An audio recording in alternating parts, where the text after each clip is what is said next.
Hello guys, आज मैं Asia telecom की तरफ से पहली बार आपके सामने है। आज आप सोच रहे होंगे कि मैं रात के 1 बज रहा है और मैं यहाँ अभी क्या कर रहा हूँ। क्या हुआ है कि मेरे लैपटॉप है ना, एक्चुअली मेरे से फ्लोर से गलती से गिर गया है और बेसिकली उसकी क्या हुई है कि उसके जो हार्ड डिस्क है वो करप्ट हो चुका है। मैं आज इस वीडियो में आपको ये बताना चाहता हूँ क्योंकि उस लैपटॉप में मेरा काफ़ी इंपॉर्टेंट डाटा है। मैं ये बताना चाहता हूँ कि अगर आपका हार्ड डिस्क करप्ट हो जाए या विंडो बूट ना हो तो आप अपने डाटा को कैसे रिकवर करेंगे। ये चीज़ मैं आज आपको प्रैक्टिकल करके दिखाऊंगा। मैंने भी अपना डाटा रिकवर कर चुका हूँ और क्योंकि देखिए हार्ड डिस्क में एक तीन चार तरह की ड्राइव होती है। जो मेन ड्राइव होती है वो होती है सी, जिसमें विंडो फाइल, आपकी सारी विंडो फाइल्स जो भी आपकी ड्राइवर सारी जिसमें इंस्टॉल होती है। बाकी चीज़ जो डी ई एफ या हम ड्राइव बनाएं, जी बनाएं, तो वो सारी ड्राइव है जिसमें हम अपने डाटा को स्टोर करते हैं। नॉर्मली लोग जी सी ड्राइव में कोई भी डाटा स्टोर नहीं करते। अगर आपकी हार्ड डिस्क करप्ट हो चुकी है या बूट नहीं कर रही है या किसी प्रकार की समस्या आ रही है या किसी प्रकार का एरर आ रहा है तो आप सी में रखी हुई डाटा को रिकवर नहीं कर सकते। आप बाकी ड्राइव को रिकवर कर सकते हैं। तो आइए देखते हैं कैसे रिकवर करेंगे। तो देखिए, रिकवर करने के लिए 1 मिनट चलिए। तो हम बात कर रहे हैं कि रिकवर करने के लिए सबसे पहले मैं आपको दिखा दूं कि रिकवर करने के लिए किस केबल की हमें ज़रूरत पड़ेगी। तो यहाँ हम देखेंगे कि मैंने ऑलरेडी वो पेज एक खोल के रखा हुआ है। तो ये देखिए,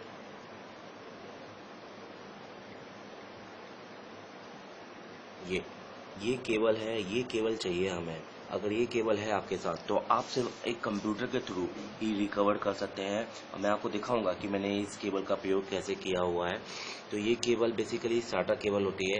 ये साटा केबल क्या होता है कि ये इसको इसका ओल्ड नेम ATA होता है। Basically this is actually called in ATA serial advance technology attachment. ये एक इसको हम बेसिकली साटा केबल भी कहते हैं, जो हम अदर स्टोरेज डिवाइस को कनेक्ट करने के लिए यूज़ की जाती है। तो हम देखते हैं कि आप जैसे कि इसमें देख रहे हैं, इस तरह की केबल आप अगर ये खरीद लें तो आप किसी भी एक्सटर्नल डिवाइस को अपने कंप्यूटर के साथ में अटैच कर सकते हैं। तो देखिए, ये मेरा कंप्यूटर है जो भी मैंने ऑन किया हुआ है और इसके साथ मैंने यहाँ पर ये देखिए, ये मैंने एक अलग से हार्ड ड्राइव जोड़ी हुई है और ये बेसा मेरा साटा केबल है जिसका मैंने एक सिरा यहाँ पर, ये देखिए, यहाँ पर मैंने एक इनपुट किया हुआ है। तो ये बेसिकली मेरा साटा का इनपुट जो स्लॉट है वो मैंने यहाँ डाला हुआ है और उस केबल का जो दूसरा सिरा है वो अपनी हार्ड ड्राइव की एक पिन में दिया हुआ है, हार्ड ड्राइव की एक पिन पे दिया हुआ है। और जो मैंने अपना एक हार्ड ड्राइव, जो मेरी हार्ड ड्राइव से ऑलरेडी एक केबल जा रहा है, जो मेरी पावर सप्लाई से होते हुए हार्ड ड्राइव में जा रही है, जो ऑलरेडी मेरी अटैच है, वहाँ से मैंने एक केबल देते हुए, देखिए, वहाँ से मैंने केबल देते हुए डायरेक्टली एक केबल मैंने इसके साथ अटैच की है अपनी हार्ड ड्राइव के साथ। तो आपको कुछ नहीं करना है, ये मैं आपको एक करके भी दिखाऊंगा। ये देखिए, मेरे पास एक लैपटॉप की, ये मेरी लैपटॉप की एक बेसिकली हार्ड ड्राइव है जो ये करप्ट हो गई है। ये हार्ड ड्राइव जो लगी है करप्ट नहीं हुई है, फिर भी मैंने इसका डाटा भी अपने दूसरे डाटा के साथ शेयर किया हुआ है। तो ये मेरी लैपटॉप की हार्ड ड्राइव है, ये करप्ट हो गई है। तो इसको हम जोड़ के दिखाएंगे कि कैसे हम इसको इसके साथ कनेक्ट करते हैं। और जब आप इसको जोड़ेंगे ना तो आपको देखिए पीसी में इस तरह की इतनी कुछ ड्राइव दिखेंगी जिसमें मेरा बाकी ड्राइव भी हैं। अगर हम देखें तो ये देखिए, आपको इतनी सारी ड्राइवें दिख रही हैं। तो ये मेरी ड्राइव जितनी कनेक्टेड है ये इस वजह से क्योंकि मैंने यहाँ पर एक ये और एक ये 2 ड्राइवें जोड़ के रखी है। तो चलिए देखते हैं कि कैसे हम इसको जोड़ते हैं। तो सबसे पहले इसको जोड़ने के लिए मैं अपने इस पीसीबी को ऑफ कर देता हूँ क्योंकि ये मैं चालू पीसीबी में नहीं करना चाहता, आप भी ना करें। और तो मैं यहाँ जाता हूँ और इसको यहाँ से ऑफ कर देता हूँ। चलिए देखते हैं कि कैसे अब हम इस ड्राइव को इसके साथ अटैच करेंगे। तो देखिए, देखिए मुझे क्या करना है। 1 मिनट, मैं ये जो केबल है, ये जो मैंने इसके साथ जोड़ के रखी है, ये केबल मैं अटैच करूँगा इसकी ये वाली केबल के साथ।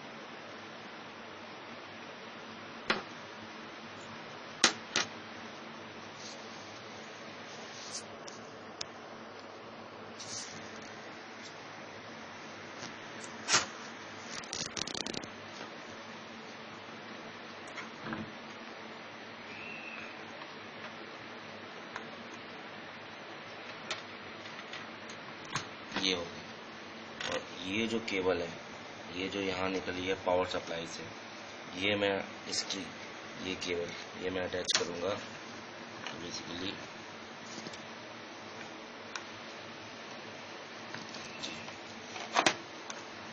ये देखिए हो गई। बस अब मैं अपना कंप्यूटर यहाँ से ऑन करूँगा। देखिए मेरा फ़ैन बंद है और ये मैं कंप्यूटर अपना कर दिया ऑन। अब यहाँ मेरा कंप्यूटर हो गया है ऑन, ठीक है। अब ये मेरा हार्ड डिस्क, ये मेरा करप्टेड है। इसमें बेसिकली 2 ड्राइव है, एक सी जिसमें मेरा विंडो डाला हुआ है और एक डी जिसमें मेरा डाटा डाला हुआ है जिसको मुझे रिकवर करना है। तो अगर मैं यहाँ देखूँगा तो देखिए मैं यहाँ एंटर दबाता हूँ तो मुझे यहाँ पर सिर्फ एक ही ड्राइव मिलेगा क्योंकि मेरा सी बेसिकली क्या हो गया है, करप्ट हो गया है। तो अगर आपका कोई भी हार्ड डिस्क अगर करप्ट हो चुका है या किसी भी प्रकार की इसमें प्रॉब्लम आ रही है और अगर आपको डाटा उसको रिकवर करना है तो कहीं भी पैसा खर्च करने की ज़रूरत नहीं है। एक ऐसी केबल, टाटा केबल आप बाजार से खरीद लें, अपने पास की किसी इलेक्ट्रॉनिक दुकान पर जाएँ, कंप्यूटर की शॉप में जाएँ, वहाँ आपको ये आसानी से मिल जाएगी। कुछ 100, 125 या 150 रुपये की आपको ये केबल मिलेगी। और इस केबल के जरिए आप फ्यूचर में किसी भी अपने फ्रेंड्स का, अपना या अपने किसी रिलेटिव का जो अगर इस तरह की समस्या आ रही है तो आप उसको आसानी से हल कर सकते हैं। तो इसमें आप चाहें तो आप पैसा भी कमा सकते हैं। किसी का आप डाटा रिकवर करने के लिए आप किसी से 200 रुपये भी चार्ज कर सकते हैं, 300 रुपये भी चार्ज कर सकते हैं। तो इस प्रकार से आप उनका पैसे और ज़्यादा चार्ज कर सकते हैं। तो देखिए ओपन हो रहा है, ये देखिए ये वेलकम पेज पे आ गया और ये मेरा पेज खुल गया है। तो यहाँ मैं एक बार अपना पेज इस पर एक बार देखूँगा और देखिएगा कि हमारे यहाँ पर भी कि कुछ सर्चेज चल रही है, मतलब ये ड्राइव को सर्च कर रहा है। तो हम देखें यहाँ पर, चलिए ये अपने आप ड्राइव को ओपन कर देगा। जैसे कि हम पेन ड्राइव लगाते हैं और पेन ड्राइव लगा के अगर हमें यहाँ पर शो कर देता है और ड्राइव हमारी ओपन हो जाती है। कभी कभी ये नहीं करता है तो हम डायरेक्ट माई कंप्यूटर खोल लें और माई कंप्यूटर खोल के देखिए ये आ गई मेरी। तो यहाँ पे आप देख रहे हैं कि यहाँ पे ये मेरा जो हार्ड ड्राइव है, ये लोकल एफ के अलावा ये देखिए ये 3 तो मेरी इस कंप्यूटर की पर्टिकुलर हार्ड ड्राइव है और ये बाकी मेरी बची हुई एक जो मुझे अपने इसको रिकवर करना था। और मेरी इसमें जो थी सी वो मेरी बेसिकली नहीं आई है। अब इसको मैं खोल के अपना कोई भी जो है ड्राइव को, अपना कोई भी डाटा को रिकवर कर सकता हूँ। तो बहुत आसान है दोस्तों कि ये बेसिकली अगर मैं इसको हटा दूँ तो ये मेरी बाकी की ड्राइव चली आएंगी और मेरा जो मेन ड्राइव है वो मेरा मेन ड्राइव बचेगा। तो आशा करता हूँ कि आप भी अपना जो डाटा है इस तरह से रिकवर कर सकते हैं। आपको किसी शॉप पर जाके हज़ारों रुपये खर्च करने की ज़रूरत नहीं है और आप बड़ी आसानी से अपना डाटा को अपने पास रख सकते हैं। और इस हार्ड ड्राइव को जो करप्ट हो गई है उसको as a pen drive, as a storage device भी अपने पास रख सकते हैं। तो ये वीडियो आपको पसंद आया तो अगर आपको पसंद आया तो इसको शेयर करें। अगर इस पर कुछ आपको पूछना है, कुछ आपको जानना है तो कमेंट्स करें और मेरे को सब्सक्राइब कर सकते हैं मेरे चैनल को। और मैं ऐसे ही कुछ वीडियो आगे और डालने वाला हूँ कंप्यूटर और मोबाइल के टेक्नोलॉजी, टेक से रिलेटेड बहुत सारी चीज़ें जिससे आपको फ़ायदा हो सकता है। Thank you very much and good night. सबक है, सो जाओ दोस्तों, सो जाओ। मैं तो अभी थोड़ा जागूंगा।